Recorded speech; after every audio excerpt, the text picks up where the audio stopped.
Yeah, with the businesses, the man Dgray, and this the No Cap Recap, Walking Dead Season 2, Episode 9. So start off with the sound of a turn signal at the scene of Lori's self-inflicted car accident. I'm not sure how she even survived that shit, but I damn sure don't know how she stayed asleep in such an uncomfortable position. Whole body bent up like an Auntie Anne's pretzel in that motherfucker. While she was enjoying her unusual nap, a random ass walker crawled up wearing Craig's shirt and started growling through a hole in the windshield. I don't know if it was the noise he was making or the smell of his shitty ass breath, but one of the two woke her up and she screamed like a Prince ad-lib. Yeah, the violins and the intro drum.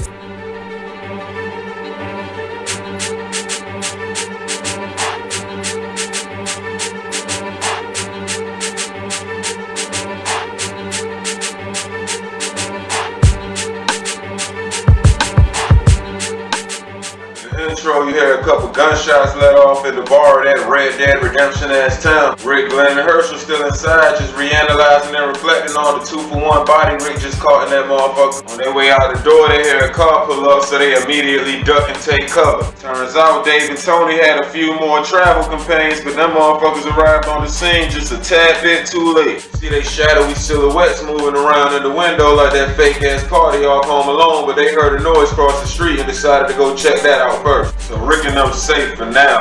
On the highway, Lori got attacked by a couple walkers, but she successfully defended herself with a screwdriver and a hubcap. Improvised the shit out of that one. Speaking of Lori, whole team at the dinner table wondering where the fuck she went. Shane pissed off because his baby mama left without telling him where she was going. Rick and them still ducked off at the bar. Dave and Tony homeboys was about to come in, but Glenn blocked the door. Rick attempted to calmly explain how he ain't had no choice but to shoot they homeboys, but he was rudely interrupted by the sound of them dumping in that motherfucker. Guess that shit won't up for discussion. Carol went to tell Daryl that Lori was missing, but he didn't give a radioactive rat's ass. He did tell her where she went though, cause he remembered when she came to ask him to go early. Now they got an idea where she may be. Shane jumped in the truck and peeled tires towards town. Back at the bar, Rick's still trying to negotiate with the shooters. These motherfuckers just made it very clear that they not trying to talk to you, bro. Either bust back or haul ass. Glenn went to go check the back door just in case they was trying to sneak in, and they was. With a solitary shotgun shell, Glenn scared them off just in time though. Rick and Herschel up front coming up with an escape plan. Glenn slipped out the back door and one of them motherfuckers shot at him and missed. Herschel popped out and showed her that his aim was a little bit better. Slapped that motherfucker with John Wick precision. 3 ops left. One jumped off a roof and injured himself. One just got his whole entire nose bit off. Straight up Lil Kim'd his shit. The third had no choice but to pull off on them motherfuckers. Rick wanted to go check on the injured motherfucker even though he was just shooting at him 30 seconds ago. The motherfucker landed on the gate and shish kebabbed his shin. Now he's stuck. Rick and Herschel want to save this motherfucker's life even though he just tried to take theirs. I don't even know this nigga.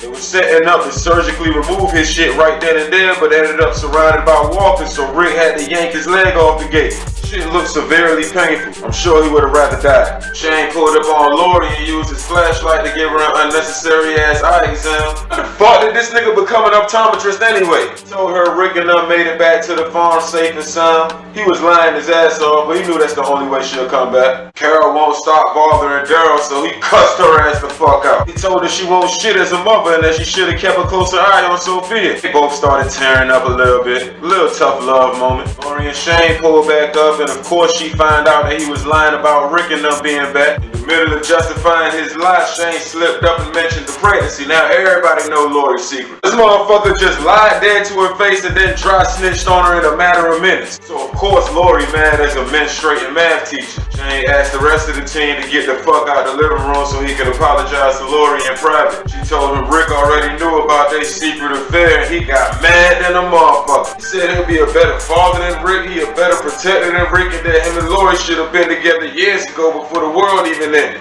Lori must got that snapper. Got that nigga Shane going crazy. Beth's still fast asleep with her eyes wide the fuck open. No bullshit. She ain't blinked not once this entire fucking scene. Her eyes gotta be dry as a motherfucker, but not half as dry as this story Maggie telling Andrea about their childhood. You tell Andrea ain't trying to hear that shit for real. She just being polite cause she a guest in their house. Rest of the team was about to go look for Rick and them, but right when they was about to pull off, they pulled up. T-Dog interrupted Rick and Lori's reunion by asking who the fuck is that bird box ass nigga in the backseat. Shane get to throwing a hissy fit because they came home with a hostage, but Herschel had to remind him that the farm was his and his only, and Shane don't run shit but his motherfucking mouth. Glenn feel like he ain't do enough to help in the shootout back in town, and he blamed it on Maggie for being in love with him. Maggie blamed it on Herschel for going to get drunk in the first place. Beth still ain't blinked yet, not even once. Lori and Rick in the tent helping each other get undressed. She told Rick everything Shane said when he was gone, put a motherfucking battery in that man back. Told him he gotta protect what's his, and Shane think that her calling the baby belonged to him, even though he might be right about the baby.